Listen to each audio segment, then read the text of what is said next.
Red. It's a color well acquainted with Asian lore. When I was a child, every Chinese New Year, my grandparents would give me these little red envelopes, marked with the characters for peace, prosperity, and happiness. And in truth, this is what the color red symbolized throughout my childhood. Happiness, prosperity, and of course, harmony. And red pandas? Well, I like them enough to have named my channel after them. Anyway, I just watched Pixar's latest film, Turning Red, the other day, and I have a few things to say about it. To be honest, I had a bit of a healthy skepticism going into this movie.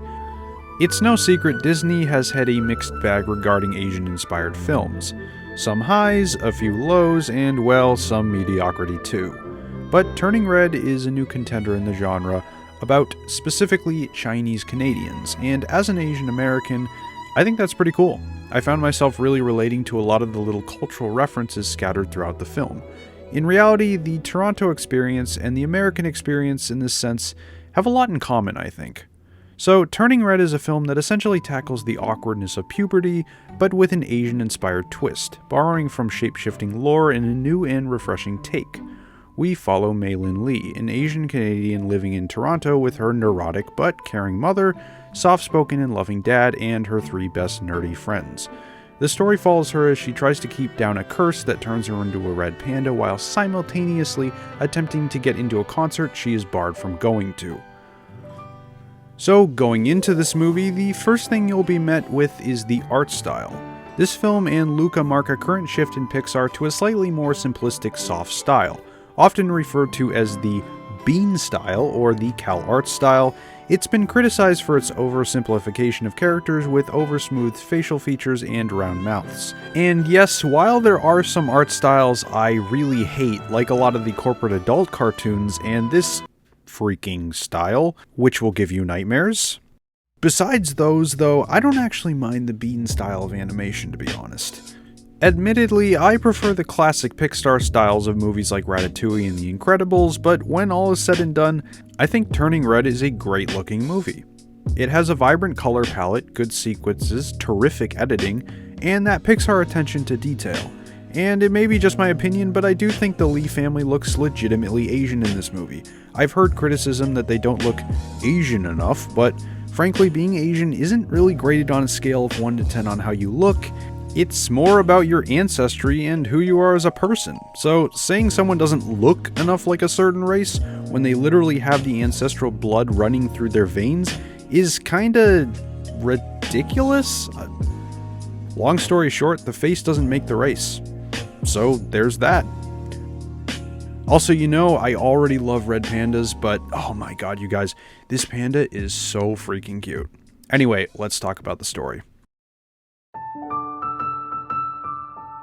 So, the story. If I were to describe this movie in a single word, it would be fun. It's not the first Pixar film to feature kids who can shapeshift, but the cultural references and the humorous transitions made it one of my favorite films to do this. I had a great time with this film. Meiline is a wonderful protagonist. I liked her geeky but caring friends, and how each one was memorable and also really cringy at times. And the show overall did a great job in the first half of establishing everything from a 13-year-old's perspective. It took me back to see all of the little things that meant so much to me as a kid, like asking my parents if I could go to a concert, flip phones, trying to muster up the courage to talk to the girl I liked across the hall, and facing the awkwardness of going through puberty in general. In addition, all of the cultural references really took me back to my childhood days.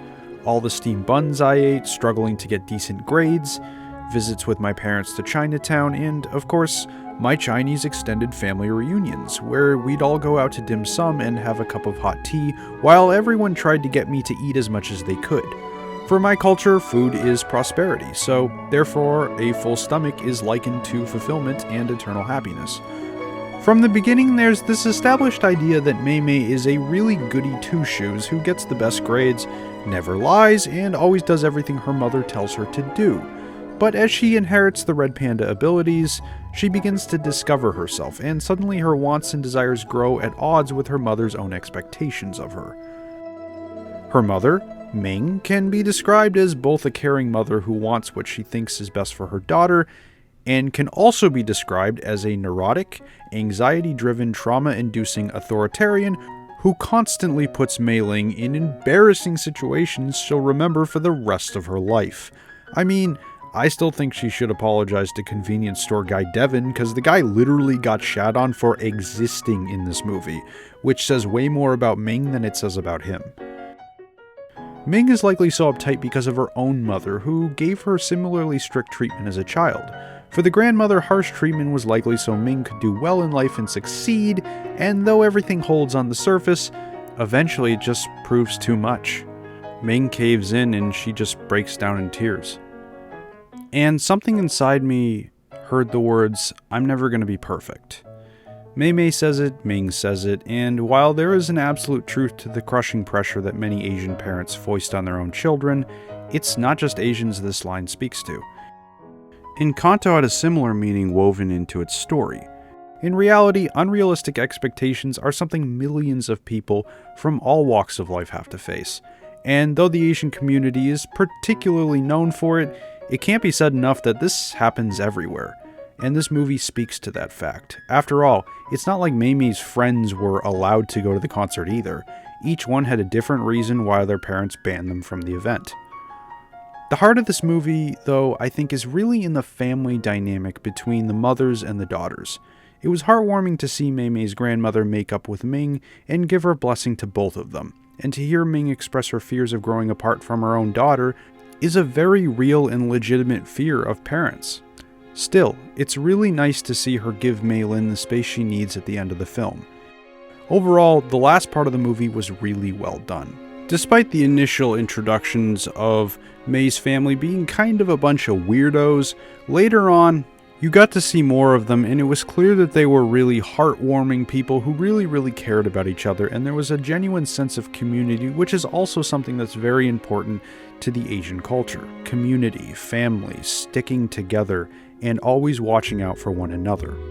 And this movie tells that story beautifully in the form of the Lee family. Plus, I gotta include the dad, because he's literally like the best dad ever. Meiline's dad is what I want to be like when I'm a dad. Calm, encouraging, and a great role model. He's without a doubt my favorite character in the movie because he helps in the background, but also is just like the sweetest and most humble dude. This man deserves credit where credit is due, so keep being awesome, Mei's dad. Oh, and Granddad. Granddad is great too. So all that aside, the story of Turning Red is fun, lighthearted when needed, cringy and ridiculous at times, and is overall a nice addition to the Pixar library. I do think this film tackles the puberty aspect pretty well, from the changing bodies to the embarrassment and the realization that we need a bit of independence in our lives sometimes. I enjoyed the music, the traditional instruments lent a really nice atmosphere to the movie, and even the corporate boy band songs sounded very early 2000s nostalgic. Like, I even remarked, "Oh man, these songs sound like a dated pop hit from the turn of the century," when I heard them, and then I found out the movie was set in 2002. Man, I feel old now. The few criticisms I have aren't huge. I've been saying this the whole video, but there is some major cringe going on, like the freaking twerking scene, which honestly was just kind of painful to watch, but I would also say that while this movie feels finished, it still felt like it could have used a bit more time for tightening up the script and the pacing. I think everything was well presented, but some characters I would have liked to see more, like the dad, and some felt like dead weight at times. I've mentioned it before, but a film like Encanto to me was the definition of a polished, complete experience with similar family themes. With Turning Red, I think it just needed another draft edit to buff out some of the imperfections. In any case, it is Domee Shi's first full-length feature directing, so considering how good this movie turned out, I'm excited to see her future projects. I think she's gonna do amazing things in the industry. Anyway, there isn't a ton else for me to say about this movie. Will it make major waves in the animation industry? I'm not too sure, to be honest. I think it was meant as a return to form for Pixar more than anything else, kinda trying to re-establish themselves in the modern era. This movie isn't attempting to be anything super groundbreaking. It mentions pads and has a lot of puberty references here and there, but other than the occasional disgruntled PTO member, most people are going to like this movie a lot and will be able to relate to it. Because at the end of the day, deep down, we're not really so different from one another.